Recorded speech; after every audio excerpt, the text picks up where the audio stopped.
torrent, mais au bout d'un certain temps, le torrent fut sec, car il n'y était point tombé d'eau de pluie dans le pays. Alléluia. Au verset 8, alors la parole de l'Éternel lui fut adressée en ces mots. Lève-toi, va à Sarepta qui appartient à Sidon et demeure là. Voici, j'ai ordonné à une femme veuve de te nourrir. Il se leva et il alla à Sarepta. Comme il arrivait à l'entrée de la ville, voici, il y avait là une femme veuve qui ramassait du bois. Il l'appela et dit, va me chercher, je te prie, un peu d'eau dans un vase afin que je boive. Alléluia. Nous allons commencer par là ce matin.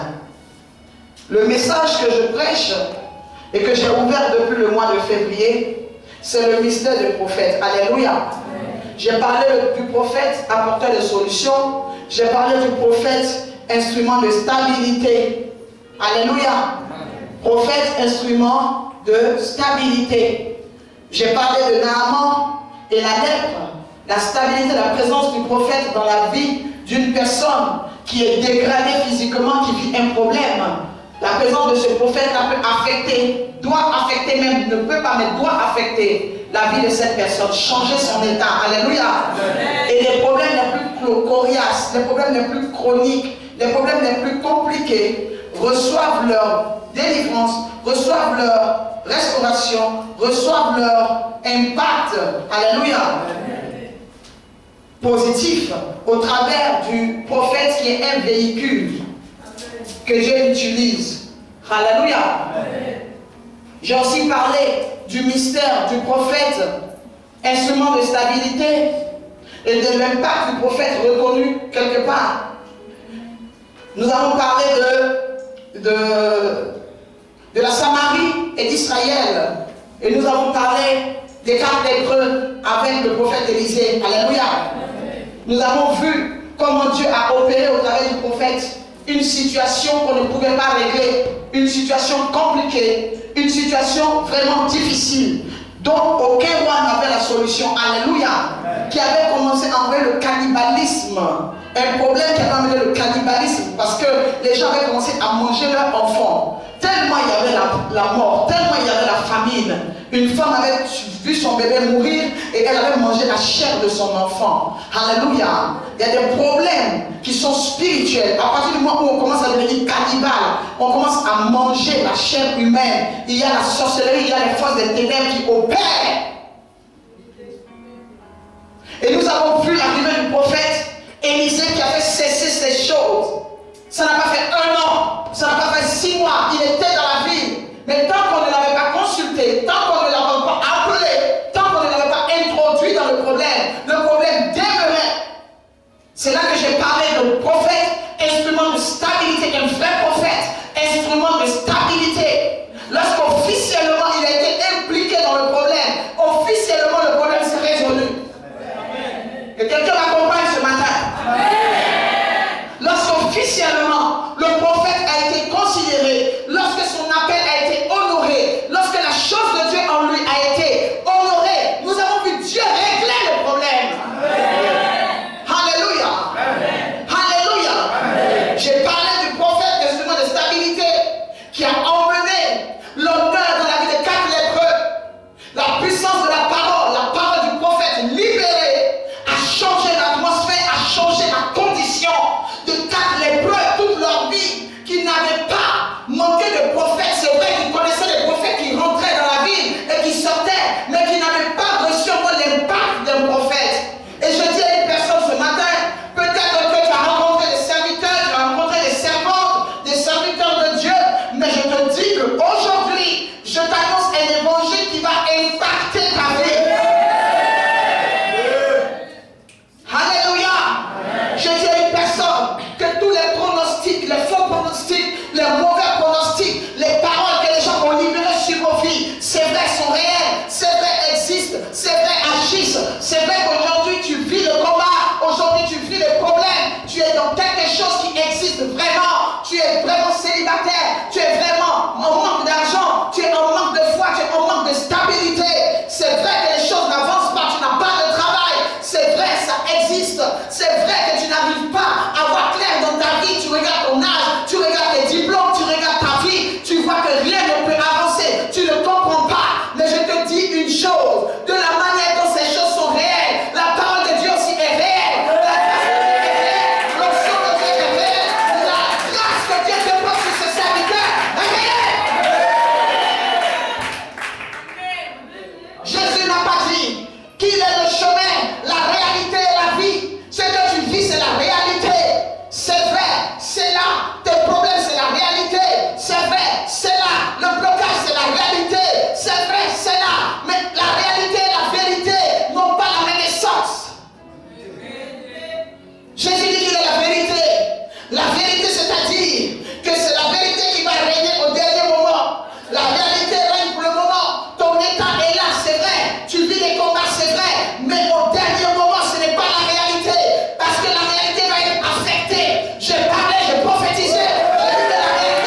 personne qu'aujourd'hui je vais parler sur le père spirituel d'Élisée.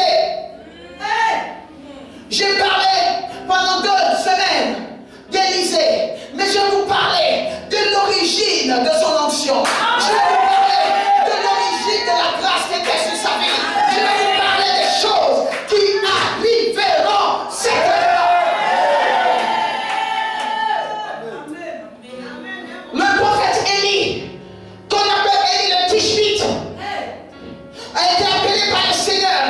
Mais lorsque Dieu l'a appelé, Dieu n'a demandé l'avis de personne, ni de son père, ni de sa mère, ni de ses frères, ni des rois d'Israël, pour dire à une personne que si Dieu t'appelle, il ne demandera pas l'avis de ton père, il ne demandera pas l'avis de ta mère, il ne demandera pas l'avis de ton chef d'État, il ne demandera pas l'avis des personnes qui t'ont connu. Lorsque Dieu a appelé Élie le prophète, il n'a pas demandé l'avis de quelqu'un. Je dis à une personne, tu peux ne pas comprendre certaines choses. Les gens aussi peuvent ne pas te comprendre, mais toi comprends-toi. Si tu te comprends, tu seras à l'aise dans l'opposition.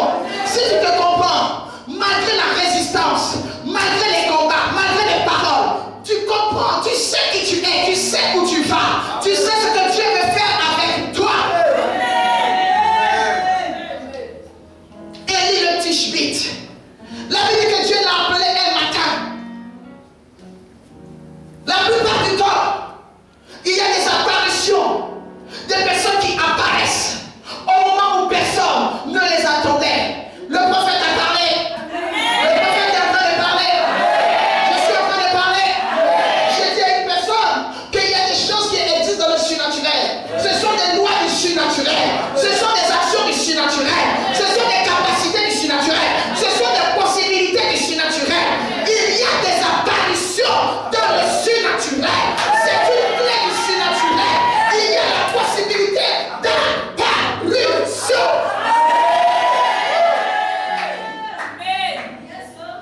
Personne ne connaissait le Tishbite. C'était une tribu anonyme aussi. C'était une tribu qui n'avait pas un grand impact. Je viens parler ce matin en tant que prophète sur la vie d'une personne. Je viens parler ce matin. Je viens prophétiser. Je viens déclencher. Je viens provoquer. Je dis à une personne, tu seras l'instrument de connaissance. Les gens vont connaître ta famille. Ils vont connaître ta nation. Ils vont connaître ton groupe ethnique. Ils vont connaître ton continent à cause de toi.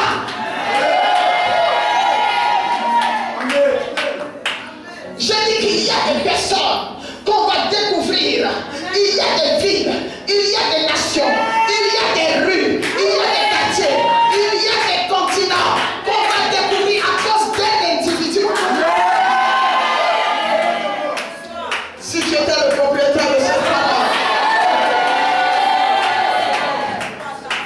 oh Éternel, ouvre les portes, les oreilles, ouvre l'atmosphère, afin que ce message que je prêche touche mes enfants dans le monde entier. Qu'une action descende ce matin, qu'une action que la sorcellerie ne peut arrêter, une action que les forces de ténèbres ne peuvent arrêter, une action que la malédiction ne peut arrêter, que cette action rentre dans la vie de mes enfants, rentre dans les affaires, rentre dans l'atmosphère, rentre dans les départements de la vie.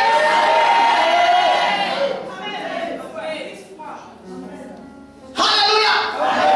Il y a des personnes comme ça que les gens ne sont pas étonnés.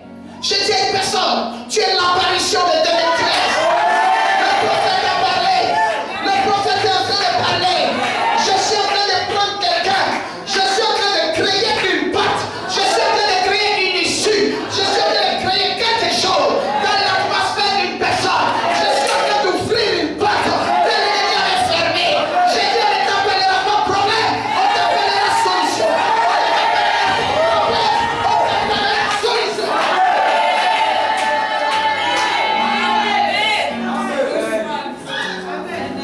Élie le Tishbite, il n'était pas connu par les gens, il n'était pas connu par les hommes, mais il était connu par le royaume de Dieu, il était connu par le ciel. Je dis à une personne, si les hommes ne te connaissent pas, que Dieu te connaît, les hommes te reconnaîtront. Je dis à une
Il n'était pas l'enfant d'une famille de distinction. La seule chose qui lui restait, c'était son identité par rapport à sa région. On peut tout te prendre, on peut tout arracher, on peut tout te voler, mais on ne peut pas te voler la vie que Dieu t'a donnée. Mais je vais dire à une personne, je vais appuyer quelque chose. Quelqu'un me dit prophète, come on. Quelqu'un me dit prophète, come on. Quelqu'un me dit prophète, come on. Quelqu'un me dit prophète, vas-y. Tu veux que je perce un mystère. Tu veux que je perce un mystère. Tu veux que je perce un mystère. Écoute-moi bien que je te dise ceci ce matin. Je vais te parler par rapport à ce que tu n'as pas prévu, qui arrivera. Lorsque Élie était dans sa famille, il n'avait pas prévu de devenir prophète. Il y a des choses que tu n'as pas prévues. Il y a des choses que tu n'as pas calculées. Il y a des choses que tu n'as pas prévu de visiter. Mais je dis qu'ils te visiteront. Il y a des choses que tu n'as prévues pas qui te visiteront. Lorsque Marie allait au puits, elle n'avait pas prévu de devenir la mère du Messie. Lorsque Marie allait puiser l'eau, la mère de Marie, la mère de Jésus, elle n'avait pas prévu de devenir la mère du Messie. Je dis à une personne, il y a des choses que tu n'as pas prévues qui rentreront.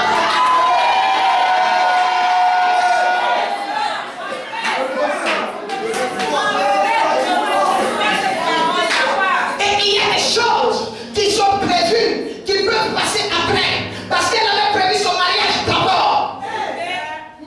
Il y a des choses que tu as prévues, mais pour Dieu, ils ne vont pas te rendre la gloire. Marie, en tant que femme de Joseph, elle est une femme mariée, mais en tant que mère du Messie, elle a une prise de gloire. Dieu est en train de préparer quelque chose. C'est vrai qu'il y a des choses que tu as prévues. C'est vrai qu'il y a des choses que tu as envie de faire. On t'a mis à l'école, on t'a mis dans une filière, afin que tu travailles dans telle filière. Toi-même, il y a ce que tu aimes, mais Dieu sait ce qui va te rendre glorieux. Dieu connaît ce qui va te lever. Dieu connaît ce qui va t'installer. Dieu sait.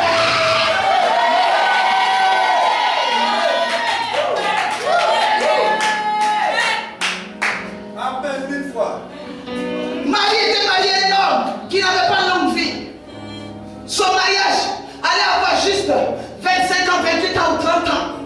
Parce qu'elle était veuve quelques années après son mari est mort. Mais regardez, le fait qu'elle ait accepté la promesse de Dieu, le fait qu'elle ait accepté de mettre les choses de Dieu en avant, elle a eu un fils qui a rendu son nom grand. Ce que l'Esprit de Dieu nous donne, c'est pour rendre notre nom grand. Je dis c'est pour rendre notre nom grand. Élie le Tishbite, un nom comme ça, un nom quelconque. Aujourd'hui, les gens t'appellent comme ça. Aujourd'hui, les gens te considèrent comme ça. Élie le Tishbite, sans précision. Écoute-moi bien, lorsque la chose de Dieu commence à représenter quelqu'un, non, je rectifie, lorsqu'une personne commence à représenter la chose de Dieu, lorsqu'une personne commence à représenter la chose divine, ce qui était quelconque, sans précision, sans forme, commence à se crier. La chose de Dieu en toi va finir par tailler une forme à ta destinée. Je suis en train de prophétiser. Est-ce que je prophétise sur quelqu'un? Je dis que la chose de Dieu, c'est-à-dire la distinction, la chose, le dépôt, le potentiel, la sémence de Dieu qui commence à grandir parce que nous avons la sémence, mais nous n'avons pas tous la même sémence. Amen. Dans le monde entier, il y a des arbres, cocotiers en Côte d'Ivoire, cocotiers en Guadeloupe, cocotiers en Haïti, cocotiers aux Antilles. Mais ce n'est pas la même sémence. Pourquoi? Est-ce qu'il y en a qui donnent et qu'il y en a qui ne donnent pas? Ça dépend de ce qu'on fait de sa sémence, de où la sémence tombe et de comment elle est entretenue et de l'impact de l'atmosphère sur la sémence. Amen. Les gens écoutent l'évangile. Amen. Mais s'il vous plaît, ce ne sont pas tous les canons qui prêchent l'évangile de la même manière. C'est le même évangile, c'est la même parole, ce sont les mêmes versets, mais ce n'est pas le même réma.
mis des rois, qui a mis des mages, qui a mis des scribes, qui a mis des serviteurs sous embargo.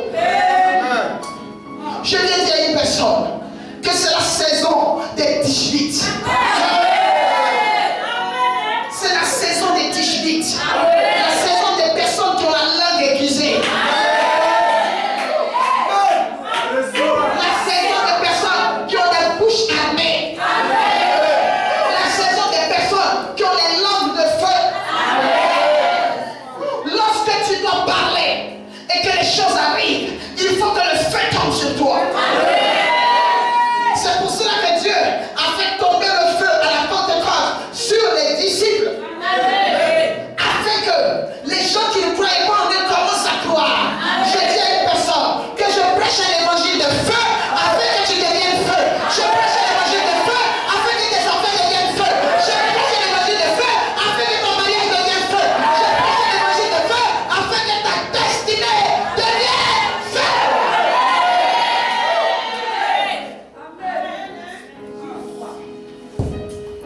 Amen. Écoutez ceci ce matin. Amen. Élie le Tishbite n'avait pas deux personnes avec lui. Je viens dire à une personne qui est seule. Tu te sens seul. Tu n'es pas seul. Amen. Il y a des choses qu'on commence seul. Même pour recevoir une vision. Alléluia.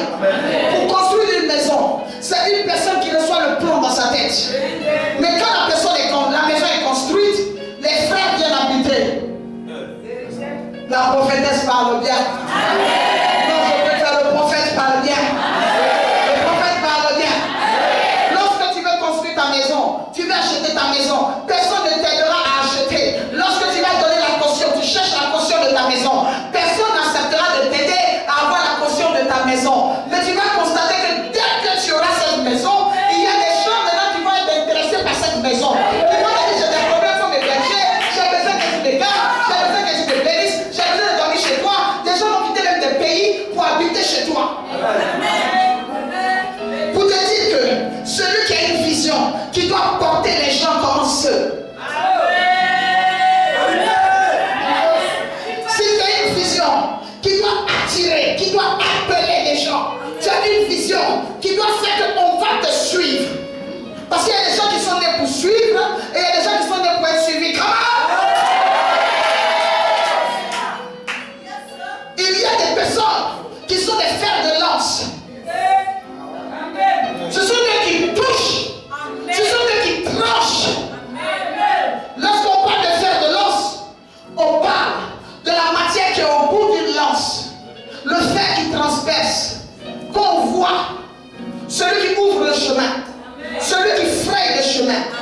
Lorsque tu es le fer de lance, c'est toi qui déchires. C'est toi qui ouvres. Et c'est ce que tu représentes aujourd'hui. J'ai dit à personne. Aujourd'hui, personne ne va t'aider. Parce que c'est toi qui es né pour aider les gens. J'ai dit que toi, personne ne va t'aider. Parce que c'est toi qui es né pour aider les gens. Les soirs.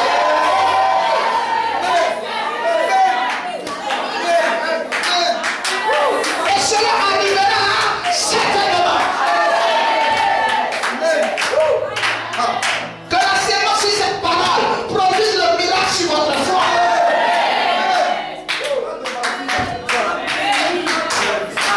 Élie le Tishbite, il est allé seul dans cette ville, sans soutien. Mais arrivé là-bas, lui, il avait le chemin pour les Tishbites. C'est à partir de ce temps qu'on a su ce qu'on appelait Tishbite. Tishbite. Tishbite. Élie a quitté la ville de Tishbé seul pour entrer dans la brousse, pour frayer le chemin. Quand il partait, certainement les gens disaient, prophète quoi? Ça c'est quoi? N'importe quoi. Il est devenu fou, il ne sait pas ce qu'il raconte. Mais quand il est parti, il a payé son prix. C'est seul que cet homme s'est arrêté devant Akab. C'est seul que cet homme a combattu Jézabel. C'est seul que cet homme a prophétisé. C'est seul que cet homme s'est retrouvé en dehors de la ville. C'est seul que cet homme s'est retrouvé au devant des Kéris. C'est seul que cet homme s'est retrouvé chez la veuve. Il n'avait pas de frères, il n'avait pas de soeurs, il n'avait pas de père, il n'avait pas de mère.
Rien n'est unilatéral. Wow!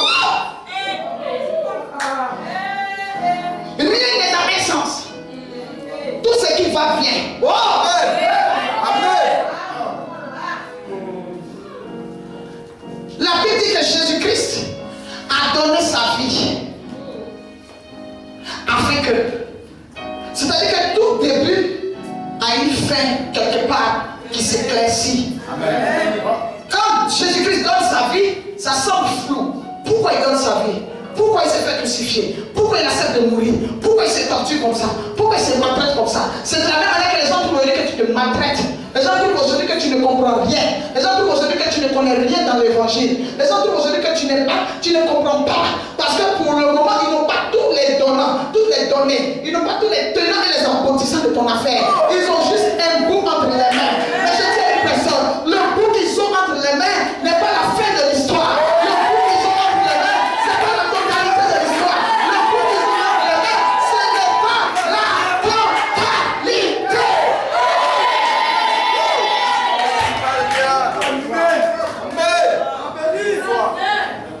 Derrière tout, il y a un secret. Derrière tout, il y a un secret.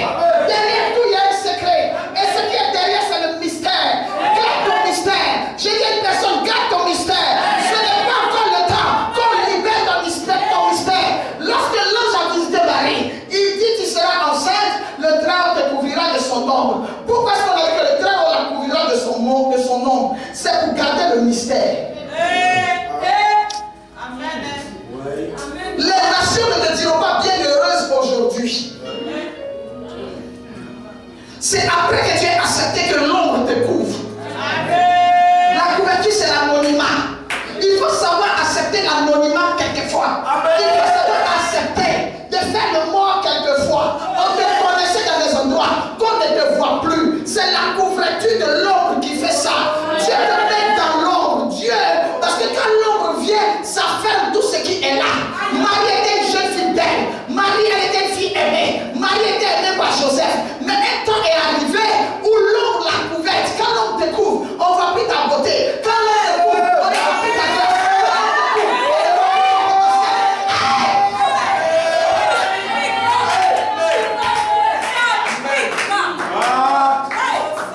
C'est une période. Ici un temps où on ne savait pas qu'il y a un homme qu'on allait appeler Élie le Tishbite. Il était couvert de l'ombre. Mais je bénis le Seigneur pour cette ombre. Je suis d'accord d'être couvert de l'ombre de l'esprit plutôt que d'être couvert de l'ombre des fétiches. De l'ombre de la malédiction. De l'ombre du non-accomplissement. Je brise, je refuse, je rejette, je shoot, je jette, j'éjecte. Cela de ma vie. La couverture de l'ombre, c'est le temps aussi du combat spirituel. Parce que lorsque l'ombre vient te couvrir, l'ombre fait un combat dans le secret. Le Saint-Esprit te couvre et il fait des palabres, il déloge les hommes forts, l'ombre forte qui opérait dans ta vie, l'ombre d'échec, l'ombre de chômage, l'ombre de célibat, l'ombre de manque de stabilité, manque de foi, manque d'équipement, manque d'excellence. Il y a une ombre qui opère dans la vie des humains. C'est pour cela que quand l'Esprit de Dieu, il vient comme étant une ombre, il vient pour déloger, il vient pour arracher, il vient pour briser, il vient pour annuler.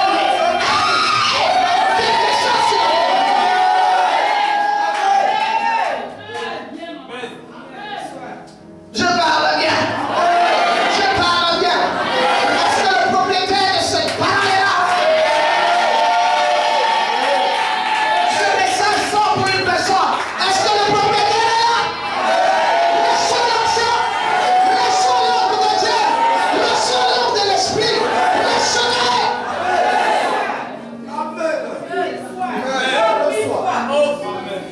Je reçois. Élie le Tishbite était à Tishbé. Il était ordinaire.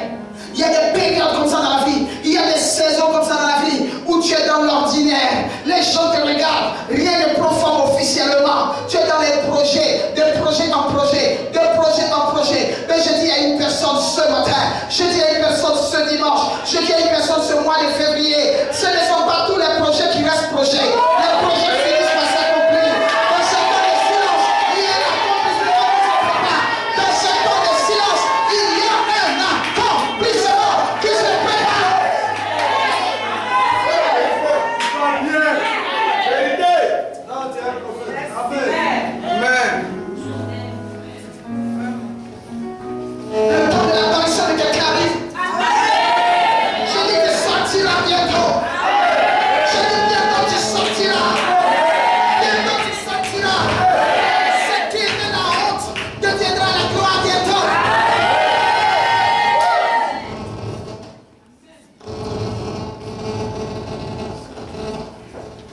verset 18, il s'est retrouvé dans une ville qu'il n'avait pas prévue.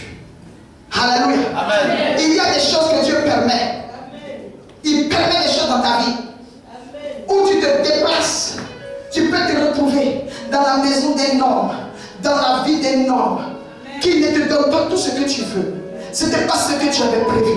Ce n'était pas ce que tu voulais. Tu constates que c'est tout le contraire de ce que tu veux, que tu reçois aujourd'hui. J'ai dit à une personne, ça ne va pas continuer comme ça.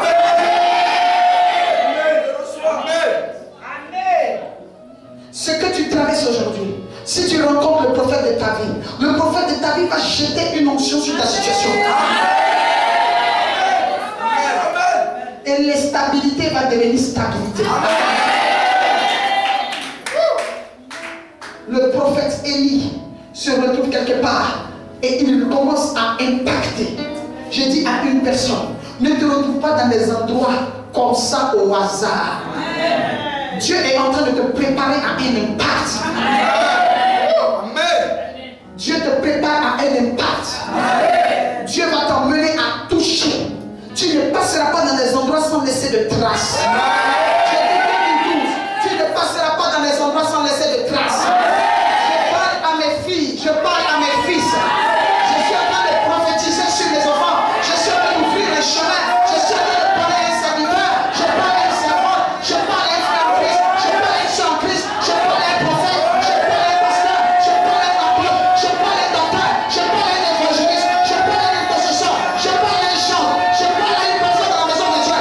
Je parle à un protocole. Je parle à un homme d'affaires. Je parle à un homme à une femme mariée. Je parle à un serviteur de Dieu. Je parle à un servant de Dieu. Je dis les 2013, tu ne passeras pas sans laisser des traces. C'est la saison où nous commençons à laisser des traces. Impacter, c'est laisser des traces. Où les autres ne laissent pas de traces. Je dis à une personne, il y a des personnes cette année qui ne pourront pas régner parce que toi tu dois régner.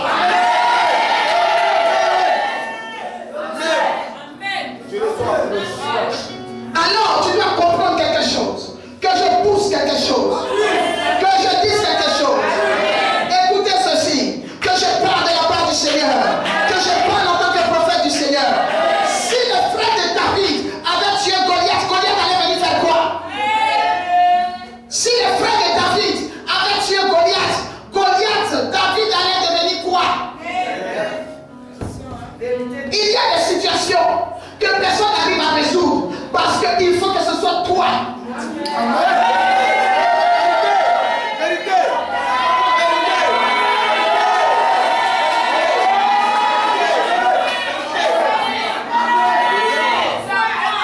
Si tu savais qui tu étais, si tu savais ce que tu représentais, je crois en toi plus que toi-même. J'ai dit je crois en toi plus que toi-même. Je parle à une personne ce matin qui a perdu la foi. Je parle à une personne ce matin qui ne croit plus en elle. Je parle à une personne ce matin. Je parle à quelqu'un qui ne croit plus que quelque chose peut se passer. Je te dis quelque chose est en train de se passer. Je te dis quelque chose est en train de se passer.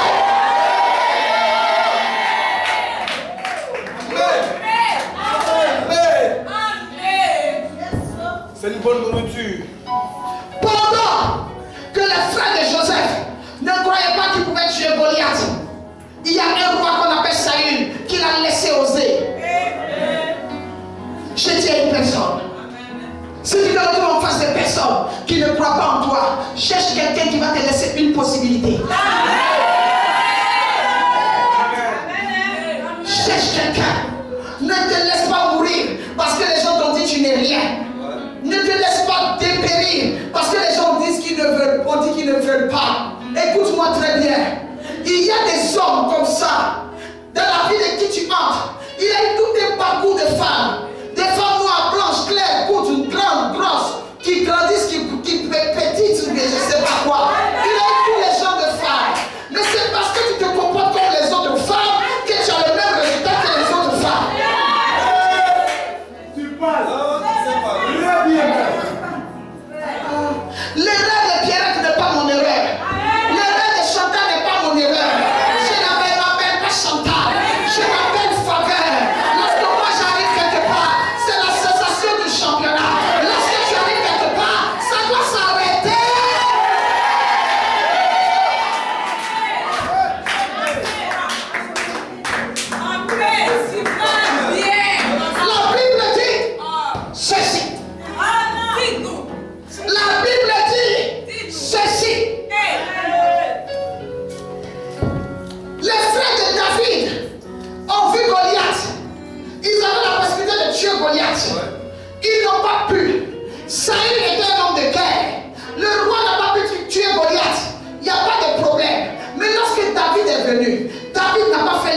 l'expertise par rapport à leur échec.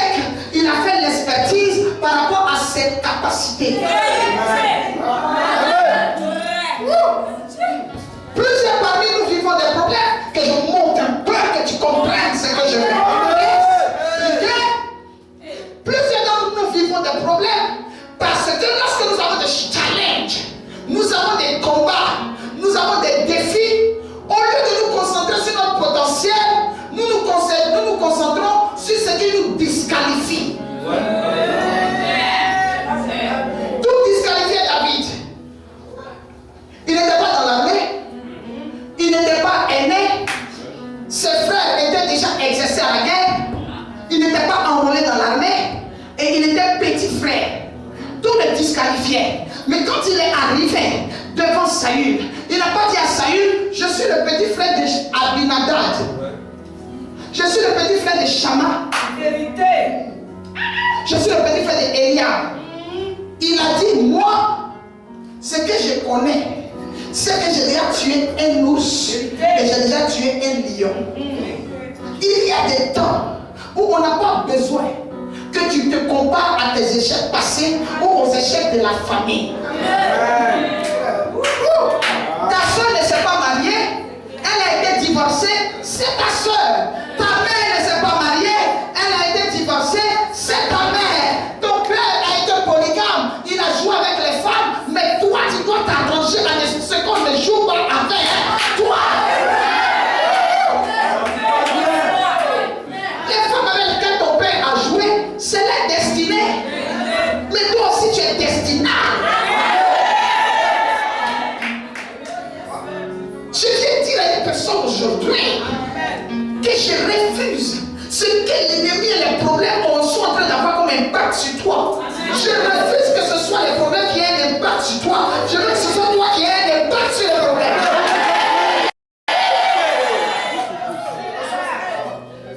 Je t'ai convoqué ce matin. L'Esprit de Dieu t'a convoqué ce matin afin de te parler, afin de révéler des mystères à ton esprit, afin de réveiller le champion en toi, afin de réveiller le héros de la foi, afin de réveiller la force de foi, réveiller l'homme de foi, réveiller la femme de mystère, réveiller l'homme de mystère. Au nom de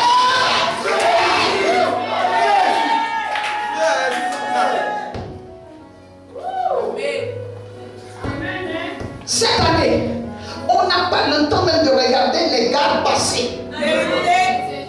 Les entreprises qui t'ont refusé l'année passée.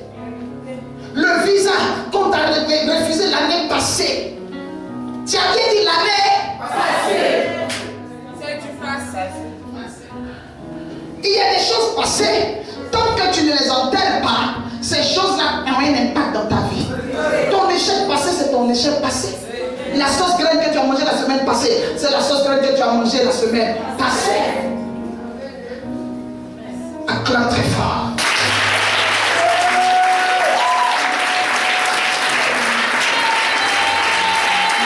Alléluia. Alléluia. Tout le monde a son jour de premier miracle. Jésus était Dieu, mais il n'a pas commencé le premier miracle le premier jour de sa naissance. Il y a un temps où ce que Dieu veut faire exploser va exploser. Élie le Tishbite, pour revenir à mon prophète préféré, se retrouve quelque part où il a libéré une parole qui le poursuit. Je parle bien. La Bible nous dit dans le livre de Hébreux 17 que lorsque Élie le Tishbite a libéré la parole, qu'il n'y aura ni pluie ni rosée, il est apparu, la parole a commencé à se retourner contre lui. J'ai dit à une personne aujourd'hui qu'il y a peut-être une parole qui se retourne contre toi parce que tu es en train de t'imposer tout simplement. Quand tu vas dire quelque chose qui ne plaît pas aux gens, ou aux forces des ténèbres, ou à la sorcellerie dans ta famille, ils vont commencer à te poursuivre. C'est normal. Mais la Bible dit qu'ils ne t'atteindront pas.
ce qu'il va accomplir, ce qu'il t'a dit. Il permet que tu dises. Mais même si tu te retrouves à un moment où tu es vide, où tu es en train de te cacher, mon Dieu, cette année ne permettra pas que l'ennemi mette la main sur toi. Je prie que mon Dieu, cette année ne permettra pas. Je suis en train de prophétiser. Je suis en train de sécuriser quelqu'un. Je suis en train de sécuriser quelqu'un par l'action. Mon Dieu ne permettra pas cette année que ce projet échoue. Il ne permettra pas cette année que les choses recommencent. Il ne permettra pas.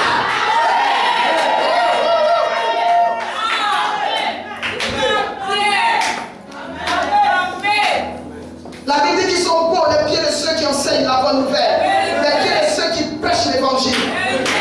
C'est pour cela que les gens touchent mes pieds pendant que je prêche, afin que la grâce qui accompagne ma vie dans les nations, que cette grâce leur ouvre les portes. C'est juste ça. Alléluia. Je dis ceci à quelqu'un ce matin. Dieu ne permettra pas.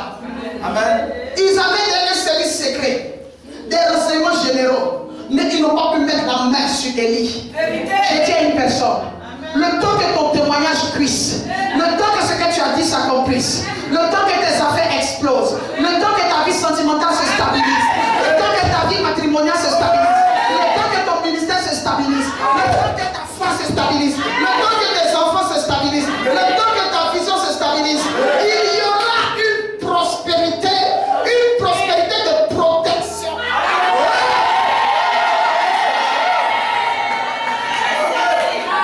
Je libère dans cette atmosphère une notion de protectorat. Je dis une notion de protectorat. Une notion de protectorat. Où Dieu protégera. Il protégera ton corps. Il protégera ton âme.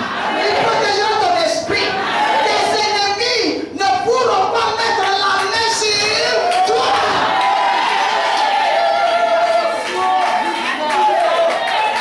Cette année, cela ne sera pas possible. Never. Jamais. Dieu ne permettra cette année que tes ennemis viennent encore gâter ce que tu es en train de faire.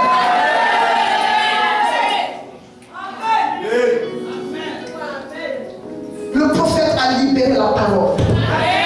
Lorsqu'il a libéré la parole, qui était une parole qui venait du royaume, qui était une parole qui venait du ciel, automatiquement Dieu s'est libéré les anges. J'appelle l'armée de Dieu ce matin dans cette affaire. Ce culte est une affaire. Je suis ce matin en tant que magistrat devant le royaume de Dieu. Je suis en train de présenter des dossiers. Je suis en train de présenter des doléances. Je suis en train de présenter des sujets éternels. Je suis l'avocat de quelqu'un. Ce matin, j'envoie ton dossier devant le royaume de Dieu. Afin que le Seigneur tranche. Afin que le Seigneur juge. Afin que le Seigneur donne la parole, qui donne la solution, qui donne la grâce. Ce matin, que le Seigneur te donne la victoire devant tes ennemis. Ce matin, que le Seigneur qui a l'ultime parole, que le Seigneur qui a la dernière parole, que le Seigneur qui a la dernière puissance, la souveraineté de Dieu, que la souveraineté de Dieu opère.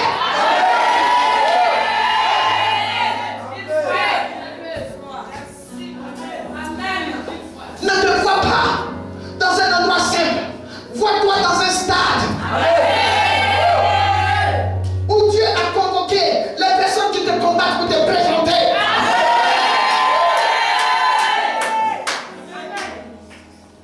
Élie le Tishbite, écoute-moi bien ce matin.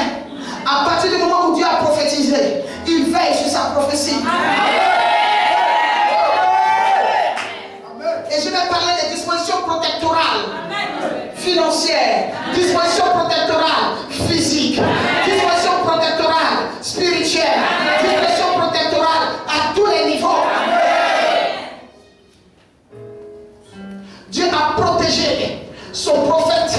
Il a protégé son serviteur. C'est de cette manière que tu vis cette onction ce matin. Je t'introduis dans cette grâce ce matin. Je t'introduis. Si cette année tu es sur la liste de personnes qu'on doit poursuivre, que la sorcellerie poursuit, je dis que tu deviens invisible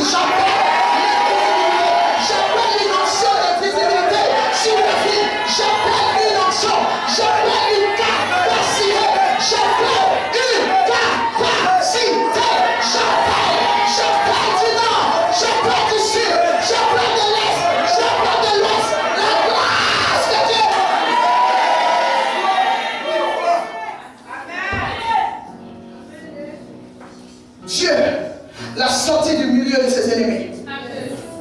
Deuxièmement, la Bible dit que j'ai ordonné à un corbeau de te nourrir, Élie. C'est là que je parle de la prospérité en Christ, du protectorat financier. Dieu a emmené le prophète Élie près du torrent de Kérit, parce que là-bas il y avait de l'air, parce qu'il y avait l'eau et que l'air apportait le vent. Alléluia. Ça réduisait la chaleur. Je dis à une personne, lorsque nous nous convertissons, Dieu permettra toujours que nous puissions avoir un endroit où nous allons rester. Vérité. Deuxièmement, il a ordonné à un corbeau de nourrir. Il a pris des dispositions pour la bénédiction d'Élie. Et pendant que Élie était béni, les gens avaient faim en vie. Amen. Je dis à un chrétien aujourd'hui que si toutes les portes physiques sont fermées, il y a des portes spirituelles qui vont s'ouvrir pour résoudre tes problèmes. Qui vont s'ouvrir pour résoudre tes problèmes. Il y a des portes spirituelles qui vont s'ouvrir pour résoudre tes problèmes.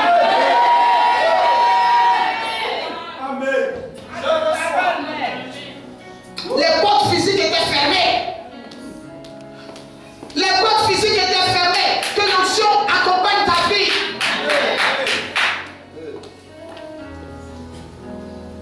Mais Dieu a ouvert des portes. La Bible dit qu'ils sont pour les pieds de ceux qui annoncent la bonne nouvelle. Amen. Ce n'est pas de l'idolâtrie, mes frères. Amen. C'est une atmosphère. Les gens croient à la chose de Dieu. Amen. Je ne suis pas Dieu, mais je suis un canal de connexion. Amen. Tout simplement. Amen. Le prophète avait été distingué par Dieu. Donc il y a des prophètes distingués. Un corbeau ne peut pas cuisiner. Un corbeau ne peut pas cuisiner. Mais je vous dis, et le corbeau était considéré comme un animal impur. Mais Dieu, justement, je dis à quelqu'un cette année, va soumettre même les gens impurs à ton onction.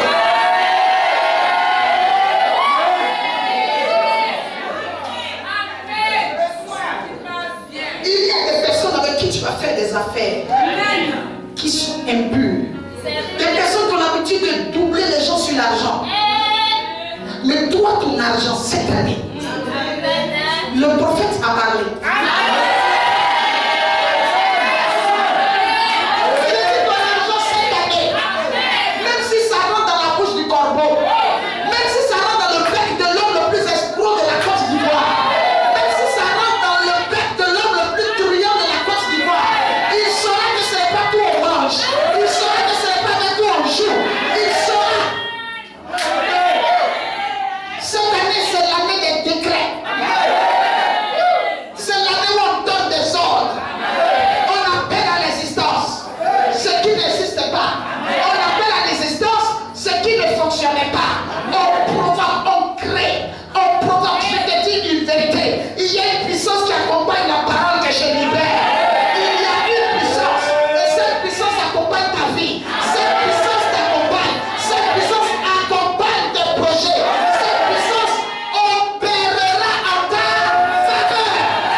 Dieu. Mais quand une personne sert Dieu, parle au nom de Dieu, ça se sert. Il a emmené cet homme quelque part près d'un torrent. Parce que la Bible dit que dans le psaume 1, nous sommes comme des arbres plantés près d'un cours d'eau dont le feuillage ne se flétrit point, les racines sont approfondies et nous donnons des fruits en notre saison. Même quand ta prophétie n'est pas encore accomplie, il faut que tu sois certain que tu es près d'un cours d'eau. Tu es dans un endroit où tu reçois la parole. Tu es dans un endroit où tu es nourri spirituellement. Avant que les arbres ne sortent des fruits, Ce sont les racines qu'on touche. Ta racine, c'est ta vie spirituelle. Si spirituellement, tes racines sont approfondies dans une bonne terre, qu'il y a les sels minéraux dans ce que tu entends comme évangile, qu'il y a des phosphates dans ce que, ou phosphore que tu entends dans ce que tu écoutes, il y a des sels minéraux dans ce que tu écoutes. Les gens ne voient pas ce qui se passe en bas. Comme aujourd'hui, les gens ne voient pas ce que tu gagnes à l'église jusqu'à des interdits. Les gens ne voient pas pourquoi est-ce que tu es dans l'affaire de Jésus. Les gens ne voient pas pourquoi est-ce que tous les dimanches tu es à l'église. Les gens ne voient pas, ils ne comprennent pas. Mais parce que justement, c'est un travail qui se fait à l'intérieur. Les racines sont en bas. On ne voit pas les racines. On ne voit pas. Et plus les racines sont profondes, plus l'onction opère. Je veux dire que c'est un but où Dieu travaille dans la vie de son peuple. Je vous ai dit que nous sommes devant le tribunal de Dieu et que Dieu est en train d'ouvrir des portes. Dieu est en train d'ouvrir des portes pour les gens.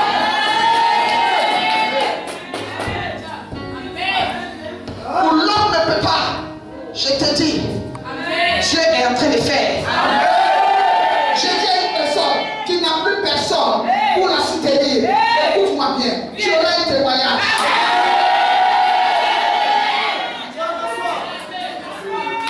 Lorsque tu te retrouves au tribunal avec des personnes, tu te retrouves au tribunal où il y a des gens très forts qui se retrouvent au tribunal avec toi, tu attends maintenant qu'une main opère.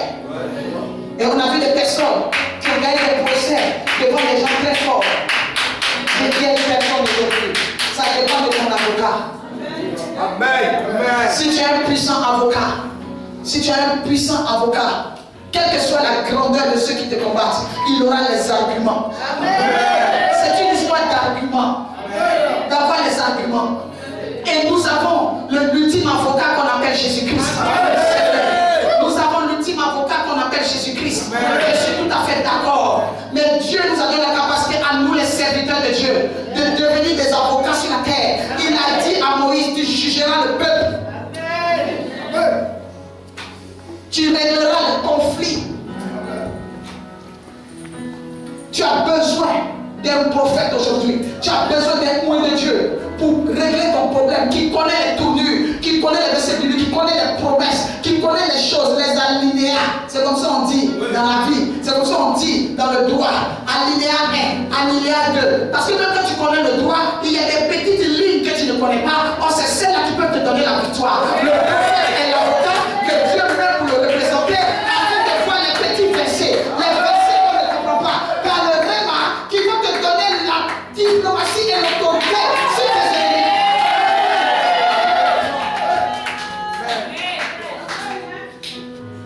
Tu es au tribunal de ta foi.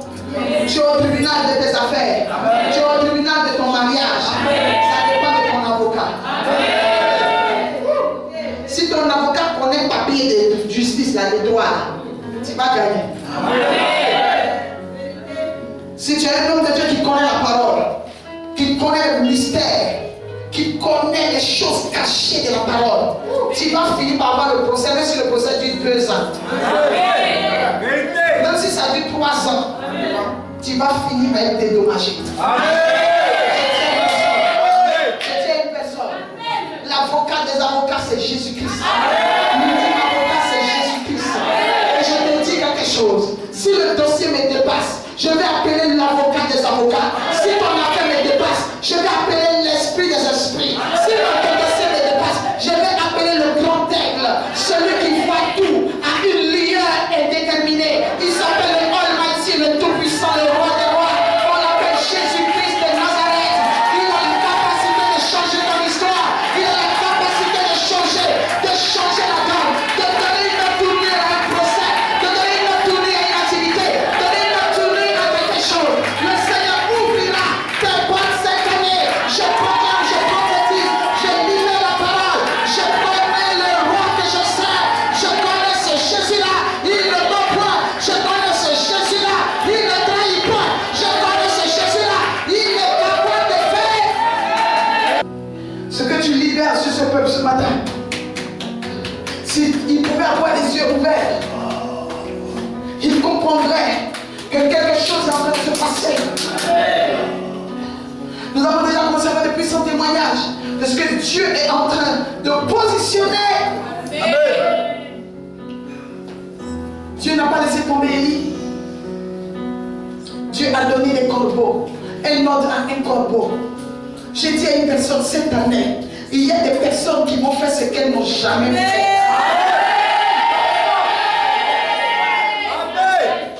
C'est l'année des exploits. Le Seigneur dit, avec moi, vous ferez des exploits. C'est-à-dire, avec lui, Jésus, nous ferons des exploits. Les exploits, c'est ce qui n'existe pas. Les exploits, c'est ce qui n'est pas facile à faire. Les exploits, c'est ce qui n'est pas commun. Les exploits, c'est l'extraordinaire. Les exploits, c'est ce qu'on n'a pas l'habitude de voir, mais qui existe. Même si ça arrive une fois par an, même si ça arrive une fois chaque 2 ans, même si ça arrive une fois chaque 5 ans, l'année où ça va arriver, ça sera par toi.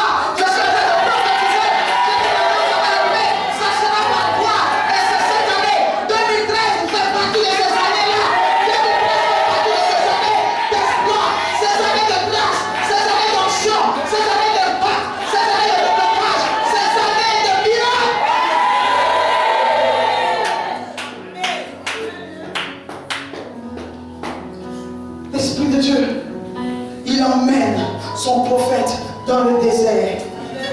Alléluia. Mais la Bible dit que où il a emmené près du torrent de Kérit, il a pris des dispositions. J'ai dit à une personne aujourd'hui qui est près d'un torrent, qui n'est pas dans la ville. Tout le monde est dans la ville, ça veut dire quoi? Tout le monde prospère, les gens percent, les gens avancent. Tu as l'impression que les autres sont bien en famille, ils sont bien, ils avancent, les choses avancent pour eux. Alléluia. C'est parce que toi tu as commencé à faire de Jésus que tu te retrouves près du torrent. Tous ceux qui n'ont pas parlé avec Jésus sont dans la vie. C'est celui qui envoie un nouveau message qui est combattu. Les pharisiens avaient leur manière de prêcher, les pharisiens avaient leur manière de parler. Mais le jour où Jésus-Christ est rentré dans la synagogue, à ses 30 ans, parce qu'on n'avait pas l'habitude de parler en tant qu'enfant, serviteur de Dieu avant 30 ans. C'était l'âge de maturité. C'est pour ça que c'est à 30 ans, lorsque l'Esprit de Dieu est descendu sur lui sous l'aspect d'une colombe après son baptême, qu'il s'est retrouvé dans la synagogue pour faire la lecture. Et il a lu Ésaïe 61 qui dit que l'Esprit du Seigneur est sur moi parce qu'il m'a oint. Amen. Amen. Mais lui, Jésus, il lisait quelque chose qui était écrit parce que Ésaïe a existé avant son temps. Et c'était un verset qu'on lisait habituellement. Alléluia. Amen. Mais pourquoi est-ce que ce jour-là, ça avait choqué les gens? Parce que lorsqu'il le disait, il y avait une onction que cela dégageait. Amen. Sinon, ce n'était pas la première fois que ce verset était lu. Ça faisait partie du Pentateuque. Ça faisait partie de la Torah. Ouais. Vérité. C'était des livres qui étaient inscrits, gardés, afin qu'ils soient lus dans la synagogue. Mais le problème, c'était l'impact que ça avait quand lui lisait. C'est comme une personne, un serviteur de Dieu qui a l'onction. Quand il dit Dieu va te bénir, il y a l'atmosphère qui s'est créée, qui fait que les gens qui sont à côté trouvent que sa manière de dire là, ça fait quelque chose dans mon corps. C'est une onction. Amen. C'est une onction qui est différente des personnes qui sont littéraires, qui parlent seulement la lettre sans l'onction. Ça tue. Tu as peut-être écouté ce message déjà dans ta vie, mais pas avec la même onction. La Bible ne meurt pas. La Bible n'arrête pas d'avoir sa valeur, justement parce que c'est l'onction qui renouvelle la puissance de la parole. Depuis 2000 ans, elle est prêchée, mais c'est comme si on vient d'entendre le verset. Vérité. Parce qu'il y a une onction qui est cachée, qui soutient, qui libère des choses, qui ouvre l'esprit, qui conduit le peuple vers la destinée prophétique. Amen. Alléluia. Alléluia. Et la Bible est claire. C'est parce que Élie a parlé qu'il s'est retrouvé dans cet état. Parce qu'Élie voulait le changement. Toute personne qui se lève pour apporter le changement, cette personne va recevoir des obstacles. Va recevoir l'opposition. Jésus avait dit quoi? Jésus avait juste lu Ésaïe 61 qu'on lisait. Mais c'est quelque chose qui accompagnait sa lecture. L'Esprit du Seigneur est sur moi. La vérité choque. Vérité. Il était celui qui méritait de lire ce livre ce jour-là. Parce qu'effectivement, l'Esprit du Seigneur était sur lui. Il n'était pas un usurpateur. Parce qu'on avait vu l'Esprit du Seigneur qui s'était révélé déjà à son baptême. Il avait déjà dit,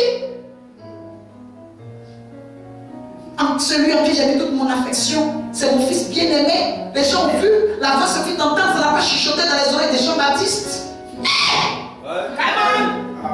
La voix se fit entendre au baptême, ce n'est pas dans les oreilles de Jean-Baptiste qu'on a chuchoté. Elle était audible, à une distance, à des kilomètres, à des années-lumière. Tout le monde était en bas, la voix était en haut. Qui la commandait? Il n'y avait pas de mégaphone. Il n'y avait pas d'appareil sophistiqué, de JBL. Il n'y avait pas de pause. Celui-ci est mon fils bien-aimé, en qui j'ai mis toute mon affection, écoutez-le. Les gens étaient au baptême, ils avaient entendu. Et ils avaient peur maintenant de ce qui allait se passer dans la suite des temps. C'est pour cela que quand il a lu le livre, il dit que je suis né pour apporter une année de délivrance aux affligés. Ils ont eu peur. Le problème aujourd'hui, écoute-moi bien, les gens ont peur de tes capacités. Oh, si je prêchais ce message. Même à la mission Salaire aujourd'hui, Salaire Congo, on aurait dit avec plus que ça.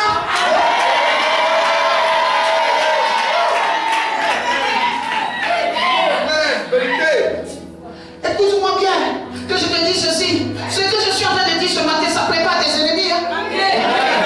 Ça ne prépare tes ennemis. Donc énerve-les. Dis amen. Énerve tes ennemis encore. Dis amen.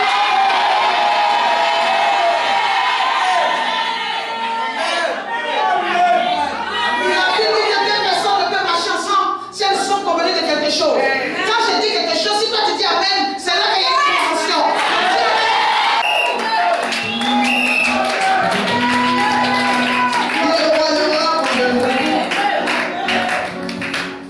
Oh, alléluia, alléluia. Ton problème aujourd'hui, ce ne sont pas tes incapacités qui effraient tes ennemis, ce sont tes capacités. Si l'ennemi est têtu comme ça, l'ennemi est aussi insistant. Pourquoi est-ce qu'il met des pièges? Pourquoi est-ce qu'il met des obstacles? Pourquoi est-ce qu'il met autant de positions s'il est certain que ça ne va pas arriver? Si l'ennemi est certain que tu vas bien devenir, pourquoi il cherche à te tuer?